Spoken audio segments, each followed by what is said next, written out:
Are you happy? Yes. Mission successful.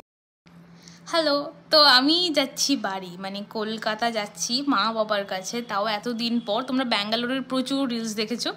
Finally Debashree আমাকে ছাড়তে এসেছিলো, ও চলে যাচ্ছে হায়দ্রাবাদ আর আমি চলে যাচ্ছি কলকাতা মা বাবার সাথে দেখা করতে। মানে মোটামুটি মানে ওখানেই থাকবো এখন 3-4 মাস। তো হাতে একটা 7 কেজির ব্যাগ ছিল। এবারে প্রথমবারের জন্য না দুটো সিটিতে আমরা যাচ্ছি। এখানে দেখো ডিউটি ফ্রি শপে আমি একটু ঘোরাঘুরি করছিলাম। বাড়ি যাওয়ার আনন্দে যে কী করবো, চকলেট খাবো, এটা কিনবো সেটা কিনবো, মানে মাথার মধ্যে আলাদাই জিনিস চলছিল।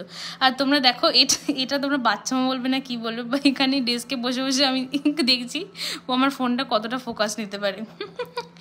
তো এনিওয়েজ, এবারে বাড়ি যাওয়ার রিজন কিন্তু শুধু পুজো নয়, আর একটাও খুব বড় বিগ ইভেন্ট আসতে চলেছে। সেটা আমি আস্তে আস্তে অ্যানাউন্স করে দেবো। জানো তো, এবারে আমি পেড সিট নিইনি। আমি প্রায় 15-16 বার হয়েছে আমি গেছি, ফ্লাইটে ট্রাভেল করেছি, বাট এবারে আমি পেড সিট নিইনি। আর যথারীতি আমার মিডল সিট পড়েছিল, আর যেটাতে আমার আনকমফোর্টেবল লাগছিল। এনিওয়েজ নেমে গেছি কলকাতায়, আর আমি তো মা বাবাকে দেখার অপেক্ষায় অধীর আগ্রহে বসেছিলাম, জাস্ট ব্যাক পাওয়ার অপেক্ষায়। হ্যাঁ, মা বাবা চলে এলো নিতে, আর ছোট্ট একটু রোড ভিউ দেখতে দেখতে বাড়ি পৌঁছে